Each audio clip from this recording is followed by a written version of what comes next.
আমাদের একটাই দাবি, মাননীয় উপদেষ্টার নিকট আমাদের সর্ববর্তী অনুরোধ। আজকে আমরা অত্যন্ত লাঞ্ছিত, নিপীড়িত এবং নির্যাতিত। আমি ব্রাহ্মণবাড়িয়া থেকে এসেছি। আমার প্রাণের দাবি, এটা আমাদের রুটির ব্যাপার। আমরা অত্যন্ত কায় ক্লেশে জীবন ধারণ করতেছি। আমাদের সরকারি চাকরিজীবীদের অবস্থা অত্যন্ত নাজুক। আমরা মাননীয় প্রধান উপদেষ্টার কাছে আমাদের সর্ববর্তী অনুরোধ থাকবে, আপনি আমাদের অন্তত বেসিকটা দেন এবং ধাপে ধাপে আমাদের এই স্কেলটাকে আপনি বাস্তবায়ন করেন।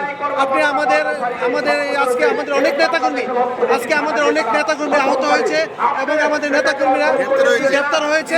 আমরা এটার তীব্র নিন্দা জানাই।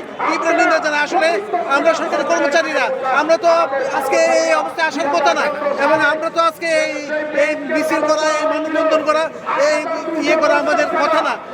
আমাদের দাবিগুলো তো ন্যায্য দাবি, আমাদের দাবিগুলো তো এমনিতেই পূরণ হওয়ার কথা ছিল, কিন্তু আমরা জানি না কার নির্দেশে, কার আঙ্গুলিতে আমাদের আজকে পথে নামতে হইলো এবং আমাদের রাস্তায় আজকে নির্যাতিত হতে হইলো। আমরা এই প্রধান উপদেষ্টার কাছে তীব্র প্রতিবাদ জানাচ্ছি। আমরা আরো কঠোর আন্দোলনের জন্য আমরা প্রস্তুতি নিচ্ছি। আমাদের দাবি আদায় না হওয়া পর্যন্ত আমরা এই শহীদ মিনার ত্যাগ করবো না। আমরা এই লড়াইয়ে আছি, থাকবো ইনশাল্লাহ, এবং আমাদের দাবি পূরণ না হওয়া পর্যন্ত আমরা এই আন্দোলনে থাকবো। সকলকে ধন্যবাদ।